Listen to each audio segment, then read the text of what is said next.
Norway Chess 2023 began with a Blitz tournament. I'm going to show you a wonderful game from that tournament, Shakhriyar Mamedyarov against Magnus Carlsen.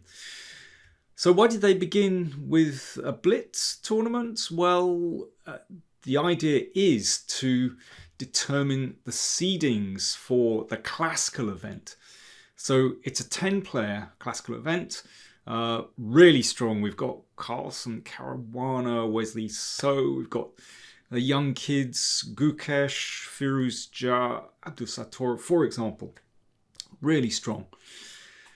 But in a 10-player all-play-all, of course, there are going to be some players that get 5 whites and 4 blacks. And in the classical event, that's certainly, well, of some significance. Let's put it like that.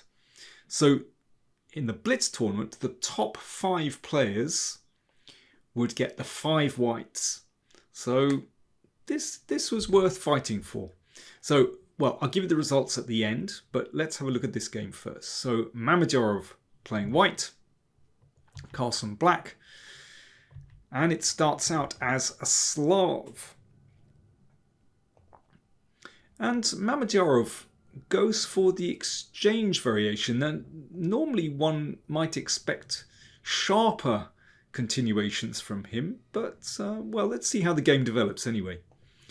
And one should not underestimate this exchange variation.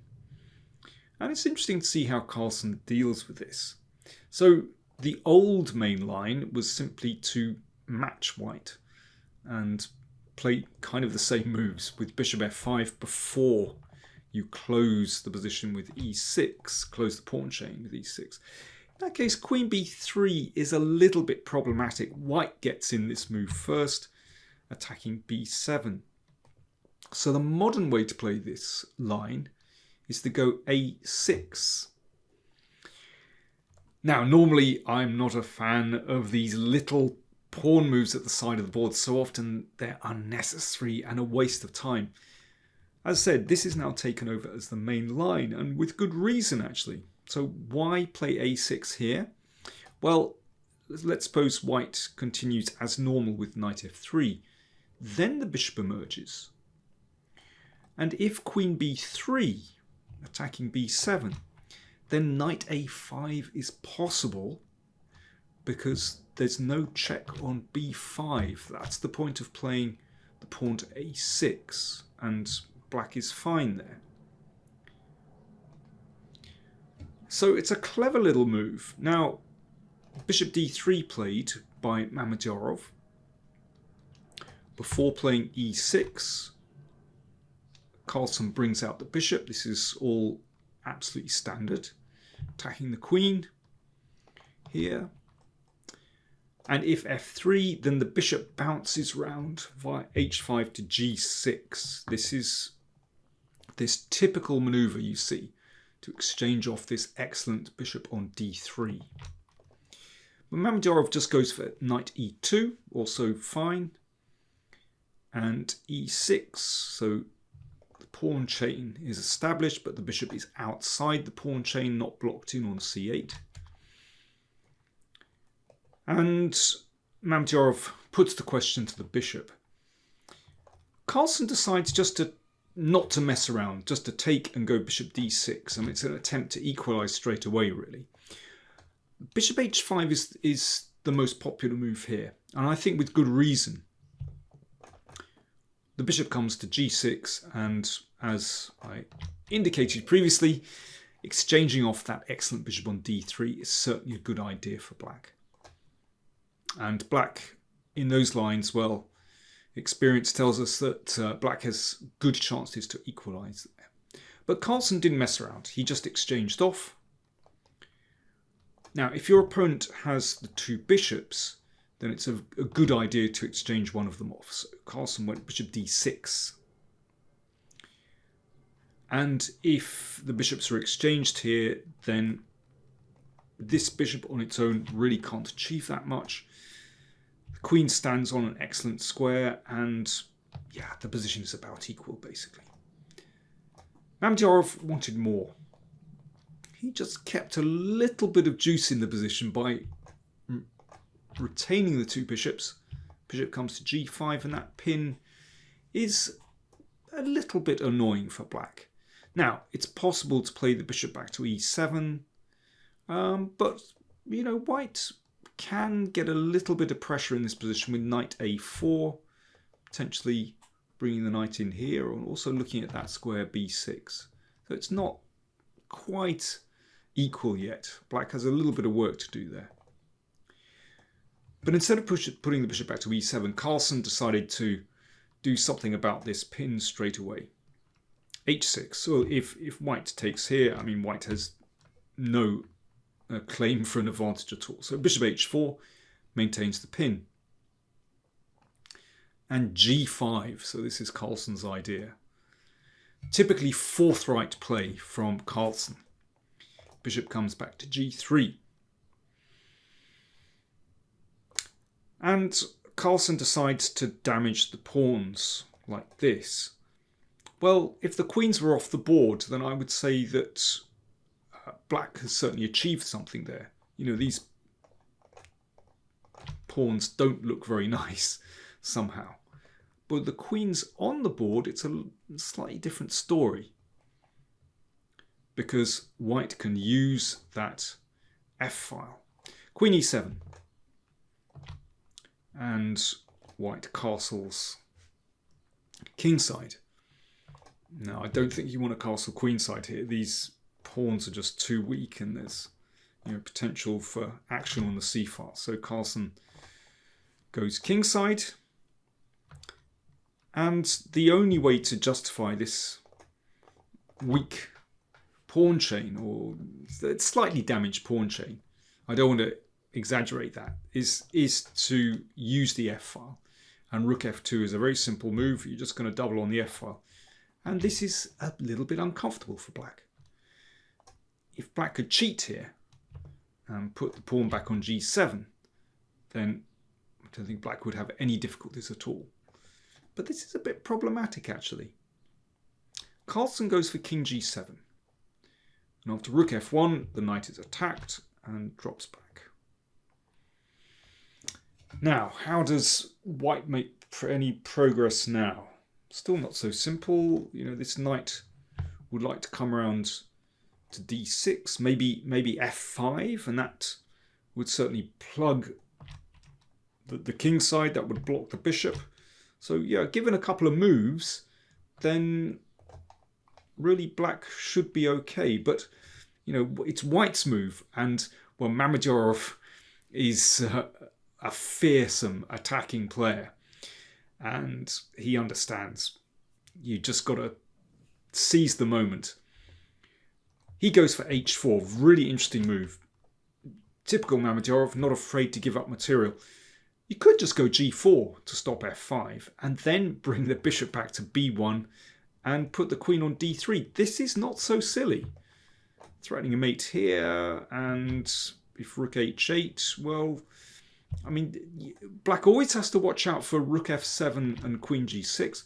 In the meantime, knight a4 is very interesting, bringing the knight in potentially to c5, maybe even b6. It's clear that black is under a lot of pressure in that position. So g4 is very interesting, but Mamedyarov went for h4, softening up that pawn on g5. Now, very interesting move. Why can't black take this?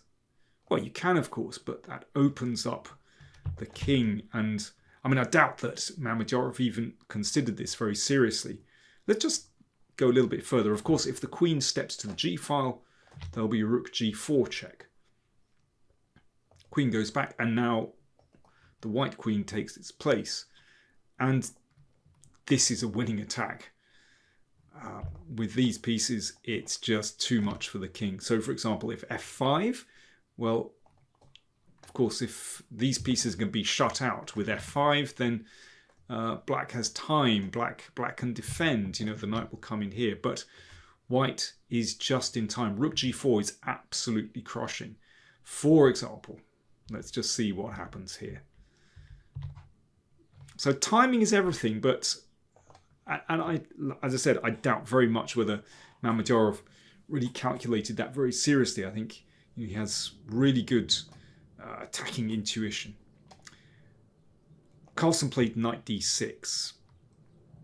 The queen slid over to h5, and this is looking pretty serious now. So, rook f6 could be on the cards. As I mentioned before, sometimes rook f7 and queen g6 can be very interesting. f5. Well, as I said, it's all about the timing. If black can block out white's pieces, then, black's king will be okay. You might just be able to play g4 to shut out white's pieces. So, of course, Mamedyarov has to do something. g4. That just keeps the position fluid, keeps these pieces in play, because now there's going to be a threat to take on f5. Well, black has lots of options here. In a blitz game, well, in a classical game, this will be such a difficult position for black to play.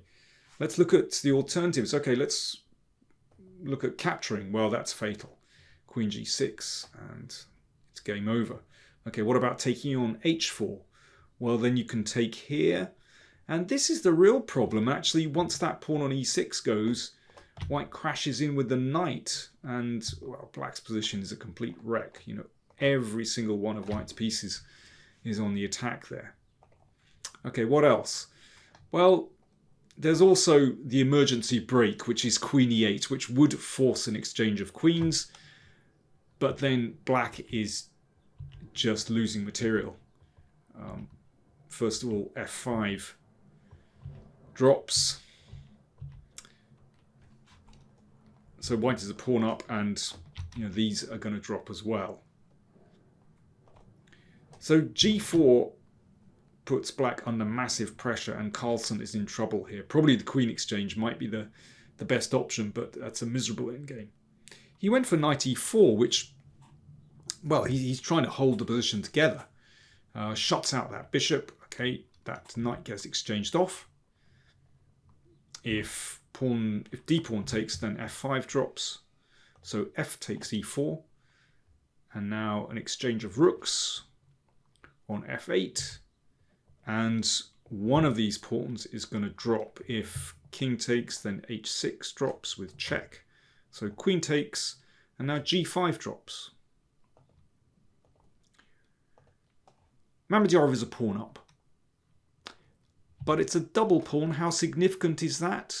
Well, we're going to see. In fact, it is quite significant.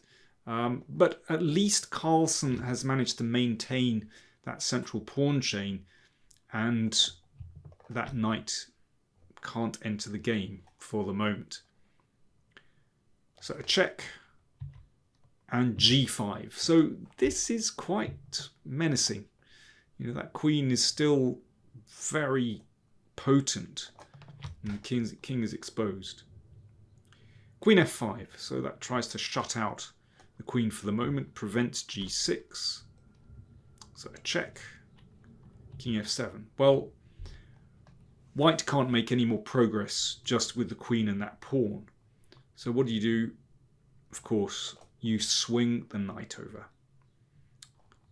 It's just so logical.